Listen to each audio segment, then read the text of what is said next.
My name is Dee Simmons. I'm 75 years old, a Vietnam vet, and live right here in Geneva, Illinois. So I'm anxious to get involved with this. I've been doing it for 4 years with Honor Flight, but first videotape recording. Grew up in Chicago. Up until about 8 years of age, my parents were both veterans. My dad was a Navy, World War II, and my mom was Coast Guard, World War II, and they both passed in VA hospitals. Older brother Mike, who was in First Lieutenant Infantry in Germany, and he thanks me for saving his life, because at that time with the Sullivan brothers, you couldn't have two brothers in a war zone. So he got to stay in Germany while I was overseas. So I mean, we're buds today, but it was funny that time, So, at any rate, grew up there, went to grade school in Villa Park. Parents moved out of Chicago into Villa Park and St. Alexander's Catholic grade school, and went to St. Francis in Wheaton for a few years. And when they booted my butt out, I went to Willowbrook for my last year. Wasn't exactly a rules follower, but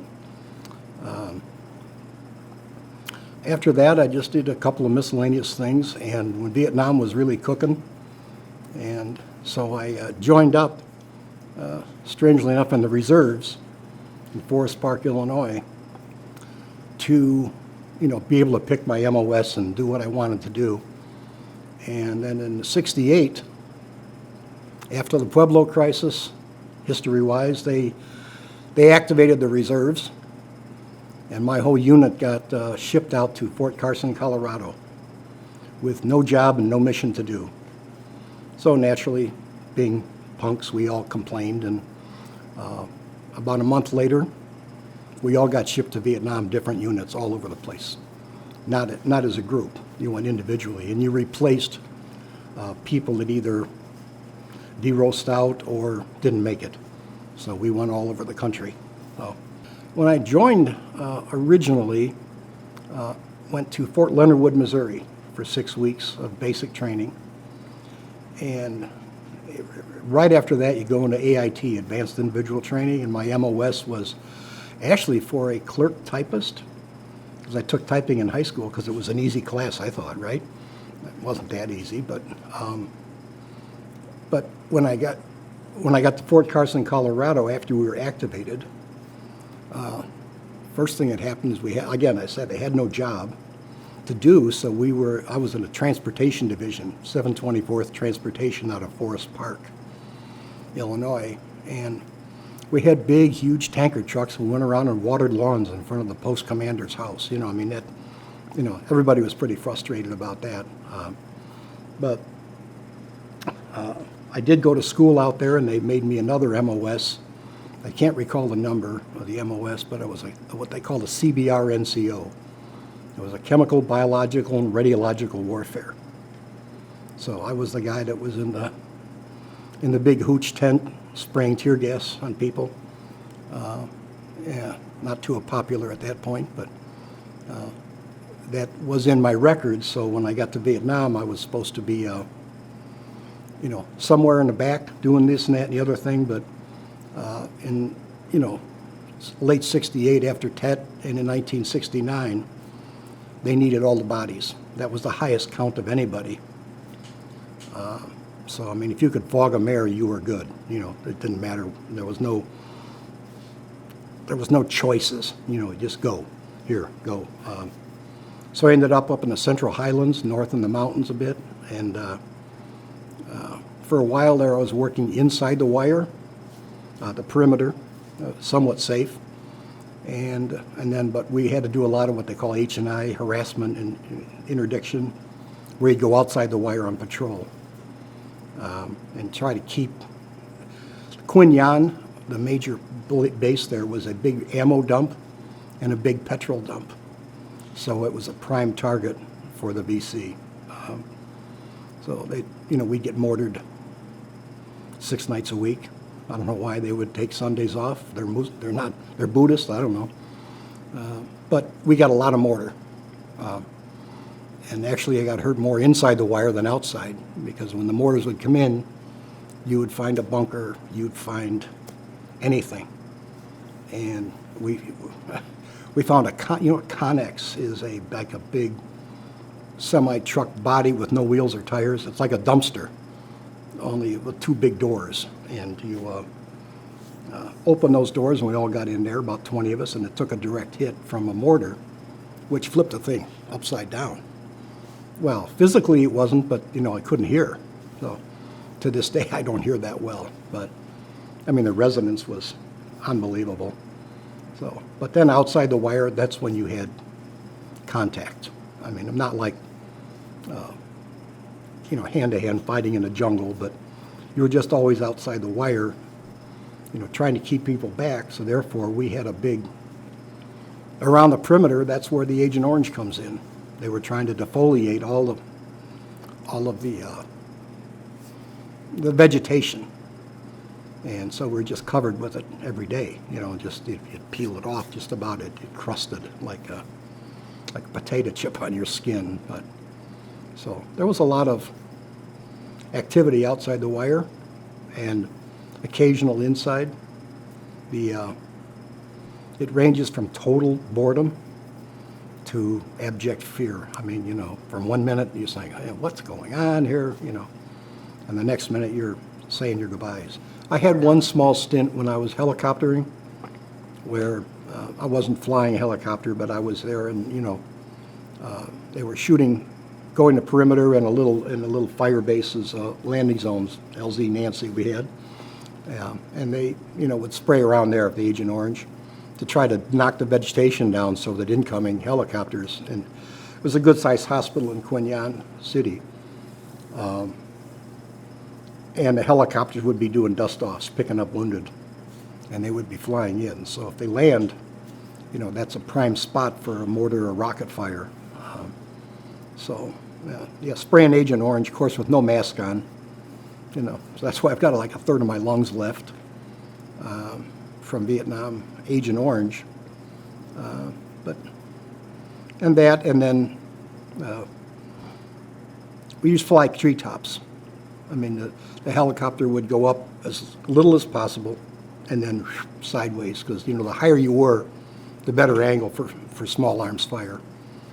And as I recall, you could take down a chopper with small arms fire by hitting the tail rotor, and you started doing this, and, you know, and totally my fault. You know, one time they started rotating, we assumed small arms fire, but like a dummy, I got ready to jump, because oftentimes helicopters don't really land sometimes in hot areas. They just kind of hover, you bail, and then they're gone. The fewer minutes they're on the ground, the best. And so I had taken my strap off, and when they went around, I went out, you know. But luckily landed in a, you know, just doing this, and it was tilted, so I landed in water, in rice paddies. Oh, they picked me up. Yeah, about, I think, 4 hours later. When you're in the base in the big Qui Nhon repo depot, it was, my God, they had a swimming pool, they had a pool hall. We couldn't go to the officers' club; it wasn't an officer, but, you know, you know, you found stuff to do. Unlike today, I noticed the big differences. Guys that are on deploy right now, I mean, they have laptops and cell phones and can stay in touch. We, you know, I don't know if that when the internet was invented, but that was a long time ago. But we had nothing. So I talked to my wife. When I left the United States, my son was six months old, and in the first 8 months, I talked to my wife once, and I had to hitchhike by helicopter down to another place near Pleiku, or no, Anke, I think it was, whatever, and wait for about 6 hours when they had ham radio guys that would, I think it was ham, I don't know, radio guys that would patch you in, but you got 3 minutes. We would get mail. If you're inside the compound, you could count on mail call at least, well, they didn't have mail call every day, but, you know, all of a sudden on a Friday you might get 7 letters. and a box. You know, my wife used to send me packets of Kool-Aid. So then you would put those in with the water to make it potable, drinkable, because they put stuff in there for bacteria, these big pills, and yeah, it made it almost undrinkable. So we treasured Kool-Aid, or brands like Kool-Aid. But so, you know, I was waiting for the Kool-Aid and updates and, you know, occasional little picture. So that was hard to keep in touch because, you know, of course, we weren't allowed to say where we were or what we were doing, although everybody did, but they was monitored pretty well. And she would send me occasionally a little box of cookies, and it was always opened up and it was empty. And one corner would be ripped off, how many stops it made between, you know, Carroll Stream or, you know, to Vietnam. So we didn't interact a lot with what we called LNs, the local nationals, but they worked in the Qui Nhon base. They were the house girls. They were the people that did all kinds of stuff. And luckily, I got promoted when I got there into an E5 position, which means you didn't have to, excuse my language, burn S, you know. There was no place to dispose of the human waste. So, you know, now they talk about burn pits overseas in Iraq and Afghanistan. Well, we had the same thing. You know, so somebody had to go to the outlet. We didn't have indoor plumbing where I was, so I mean, we had a latrine, which was great, but you know, they'd have to pull the half barrels out of there and put jet fuel on them and burn them. So you can imagine the constant stench 24 hours a day and what that did to lungs as well. But I wish the guys from Afghanistan a lot of luck getting the VA to approve that, because maybe it'll have some residual effect on the Agent Orange issue, because even with my lungs, they don't consider that their fault. I mean, they pay for my meds, but that's it. Now, if this turns into cancer, I'm in. And, you know, being a Vietnam vet, the world kind of turned the corner, you know, for a little over 40 years. I never admitted I was there. Nobody knows. And then it became fashionable all of a sudden. You know, yeah, right. So then you could take advantage of some of the offerings they had and not be embarrassed about it. So there was nothing inspiring about that place. It was, I think, common knowledge that we were there for a politicians' folly and not for any real threat to the United States mainland. But, you know, what are you going to do? You know, nobody's going to Canada that I knew, so we just did what we were told. With regards to aftermath, like I say, I'd never admit to anybody I was even there. And luckily, I had a good job already, and they held it for me. But the first time I really hung out with more than one other vet was in I can't remember what year, 86, I think it was, but I had a lake house down in Indiana and family down there for the lake, so I drove back that Sunday morning about 2 in the morning and walked that. And that was pretty amazing. You know, it was like the largest parade in the U.S. I'd ever seen, and it was all Vietnam. And other than having a couple of generals there that everybody booed, yeah, I mean, they came from far and wide countries. You know, it was just totally unstructured. I don't know how many were there, hundreds of thousands. But that was, you know, like a coming out party, if you will. And it was, I think it was well covered. You know, that was a lot of people I know that went to that. And I think that kind of maybe a little spark in the healing process. I don't know. But, you know, I practice avoidance, and now immersion is maybe a little better. Yeah, well, now I don't mind people knowing I was there. I'm still not ready to talk too much about it, but I don't mind them knowing it. Like I say, I never wore a hat or a T-shirt or anything for 40-some years. Just being a volunteer with Honor Flight in the mornings and the evenings and everything else has been a great help, because they can talk to other veterans where you can't talk to civilians. I mean, civilians, people hadn't been in, not being derogatory, but, you know, some people would ask you a question and they don't want the answer, you know. But if you did give them the answer, whoo, they don't want to know any more than that. But Yeah, the trip, you know, there's 119 of us on that trip, and you know, got to know a few of the guys. Sat next to a guy on the plane from Geneva, Illinois, you know, right near me. And of course, I knew a lot of the Guardians, and you know, Doug and John and Mary was on it, you know. So, yeah, it was a lot of camaraderie, and it was good. Kind of going through other stuff in my life right now that completely wiped everything else out. I know it's kind of an alleged surprise for mail call. But here we were sitting 4 hours in an airport, twiddling our thumbs, and I think Doug made, or John made the decision, okay, let's do this now. Yeah. So they passed it out. I got a pretty good size envelope, and my wife had contacted some families, friends, and got a pile of stuff, but I was equally impressed, or even more impressed, with some of the letters I got from some school kids.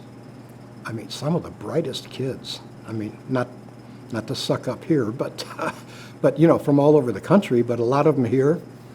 And I had gotten a Christmas card last Christmas from a fellow at this school, and I wrote him back. But boy, some of these people, I mean, I can't remember the names offhand. There was a stack like this, but you know, they're well.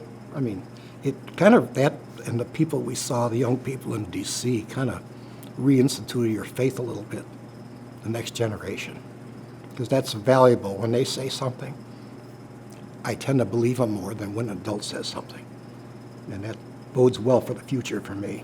So getting those letters from, you know, middle and high school kids really, you know, makes you think that, okay, there's a lot of good out there. They don't make the front page, but, you know, what does it say? If it bleeds, it leads. You know, all the bad kids get the front page, and the good kids are, you know, hopefully left to run the country.